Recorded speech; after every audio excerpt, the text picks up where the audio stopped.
All right, sports fans, it's time for another edition of the Sports Couch, a look at area sports through the eyes of a local athlete, coach, or superfan. The Sports Couch is made possible by People's National Bank, a full-service bank with multiple locations throughout Southern Illinois to serve you. People's National Bank, member FDIC, and an equal housing lender. And made possible by Mount Vernon Title Company, your real estate closing professionals. When you need real estate closings, title searches, contract for deed, or any other legal real estate document, depend upon Mount Vernon Title Company. Who will be on the couch this morning? Let's find out. During week 8 of the high school football season, it was homecoming at Mount Vernon as the Rams hosted the Centralia Orphans in South 7 Conference play. Pretty big game with a pretty big crowd, and Centralia came in as the favorite, but the Rams held their own in the first half and looked pretty good. In the second half, the Orphans kind of took more control of the football game, and they win it by a score of 42-16. Rams fall to 3-5, and Centralia improves to 5-3. And with us to talk about it is head coach Dan Mings of the Rams. And Coach, you knew it was an uphill battle. You were coming into that game with not just a young team, but several guys injured too. But the guys held their own for a while, and they played really hard, and you got to give them credit for what they were able to do. Well, the first half, I think we had a pretty good game plan to hold them to 21 yards passing. So we had made that decision early in the week that we were going to defend the pass and we were going to rally on the run, and we didn't, and for the first time in 3 years, we got our butts kicked, not counting the Ohio trip. But, that's just an honest part of the story there. They came in and they just whipped us pretty good. It's the only game in those 3 years that we didn't have a chance to win, in the fourth quarter, So, it was bound to happen at some point. Do we hate it that it was happening against Centralia? Yes. On our homecoming? Yes. But we're just so beat up and banged up, and our youth really showed. And, again, we were just undersized. We the big kids here at the high school don't want to play, for whatever reason. And the kids that we've got, they're giving everything they got. We're just sort of outmanned on the line of scrimmage just like we have been all year, and we're going to be outmanned again this coming week. And we've been in games because we play hard. We still have so far to go and so much to learn, but it was a good first half. We missed 2 field goals that we feel like we probably should have made, but that wouldn't have changed the course of the game. It just wouldn't have. We had too many things go wrong and too many kids not playing up to their capabilities for whatever reason in the second half. And like I say, for the first time, since I've been back, that we didn't play well. We didn't play well enough to win. We didn't deserve to win. And we didn't win. That's just sort of the honest part of it. Well, shifting gears here, talking about young guys. Last night, your young guys played a JV game, and I know you've missed a couple of JV games because you needed those guys at the varsity level. But last night, you played a JV game against Centralia and won that game, I believe, 21-12. Yeah, and we were going to do the same thing with Cahokia. We were going to play our entire JV team down, and even last night we didn't. Didn't play all of our sophomores, but we were going to do that versus Cahokia. They called and canceled because they were in the same boat we're in. Have to play a lot of young kids, and so last night we got to go up there and play, and we played with good intensity. We scored 3 touchdowns and felt good about what the kids did, but mostly the defense just swarming to the ball and making some plays. So they're learning. It's been trial by fire. Those kids have been thrown in versus young men. Yeah. Versus juniors and seniors. And it's not the same when a freshman and sophomore is playing against a junior and senior. We know that. Mm-hmm. But to complete our varsity schedule this year, they've had to play up, and that's just that's the state of affairs, right now. But when they do play kids their own age, we're pretty good. I think we'd probably be one of the better JV teams in the state if all of our kids got to play. If these kids were at Edwardsville or Eastside or even a Belleville school, they would be playing JV football right now. Mm-hmm. And they would be learning and getting experience in those types of things. But, hopefully in the long run, this is going to pay off.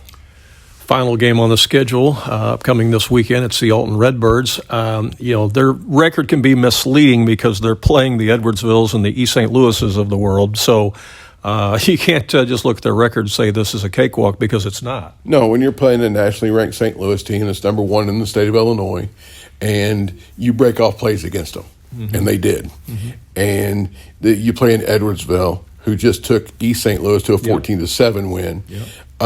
That's a tough conference. It's a 7-8-8 conference. It's where they belong. They're playing down because they've been beat up for so many years playing those competition. Last week they won the first game that they won in 3 years. So they're going to be sky high, and it's their homecoming, and it's their senior night, and all that other kind of stuff at the end of the year, and they are coming off a win. So instead of them, folding the tents and getting ready for their next thing, they're going to try to put number 2 on the board. They are way bigger than us, and they are smoking fast. So it's going to be an uphill climb for us a little bit. In this last week, our kids that were hurt last week, they're still hurt this week. So we're hoping to get a great performance, a step-up performance from these sophomores that are going to have to be juniors next year, and no more excuses. So really the challenge this week in practice is to motivate these guys to give it their all this final week.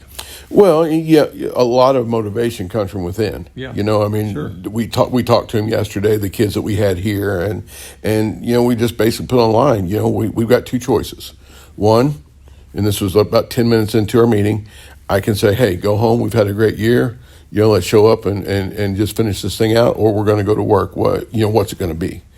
And I said, there's the door, no hard feelings. If you don't want to be here and don't want to play, and you're ready for it to be over, there's the door, walk out of it. And of course nobody got up and walked out. So I think that we're going to give a great effort.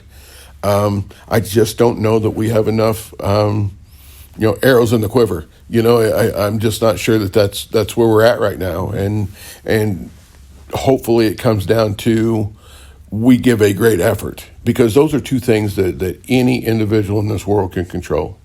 Your attitude and your effort. You can control those things. You can't control the outcome. You can't control if you're outmanned or outnumbered. You cannot control those things.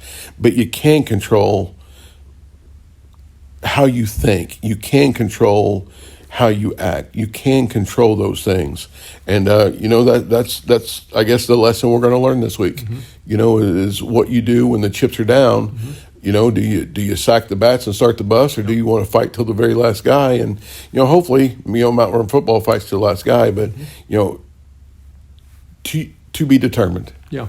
Well, hopefully, the experience that these younger guys have gotten this year, playing against the bigger, older kids at the varsity level, will pay dividends next year and beyond. And then you look ahead to also, what the junior football league has been doing, and there's some promise there too. They've had some good years, some good guys down there that hopefully will be coming into the program and be able to add to it. Well, again, and I'm going to jump on a soapbox here a little bit. Mount Vernon has never, ever been devoid of athletes. Never. It's the big kids. It's the linemen. It's the, when they're growing up, hey, you're too big. Take it easy. Don't pick on this kid. And honestly, not all of them. Our big kids are not what I would call soft kids, but as a whole, there is a place for those big kids other than the couch in front of the TV on a gaming system. There's something that we can do to push those kids and drive those kids. And right now, Mount Vernon's big kids, we can go walk through the hallway. We've got 6'3", 260-pound kids walking the hallway that don't want any part of doing anything that causes them any kind of discomfort. And it's sad to a point, to be honest with you, because I don't know, at some point down the road, either, they're too big, they can't play baseball, they're too slow, they're not going to be able to play basketball, they're not refined as this kid or that kid, so let's find them something else to do. Well, football is what else you do. Wrestling is what else you do. Lifting weights is what else you do. And, for whatever reason, our bigger kids, as a whole, walking the hallways, are just the least motivated people that I've maybe ever seen on the planet. And they're here. We can be champions here. We can be champions here. There's no doubt in my mind with the athleticism that we have that we can. But if you do not control the line of scrimmage, when you don't have the line of scrimmage taken care of, when you're getting beat up week in, week out on the line of scrimmage because your big kids are in the school that don't want to play, there's not much that we can do. You know, I mean, we do everything we possibly can do, but that's just the truth of the matter. You know, you could put together a heck of a football team with the kids walking our hallways right now, and okay, back off the soapbox. But, you know, that's just where we're at. Well, hey, I appreciate the honesty, and I hope that maybe some kids and parents and grandparents are listening to this, you know, to the soapbox. I hope they heed that advice and those words, and maybe we'll see some of those bigger kids come back out. But as always, Coach, all season long, we appreciate your time.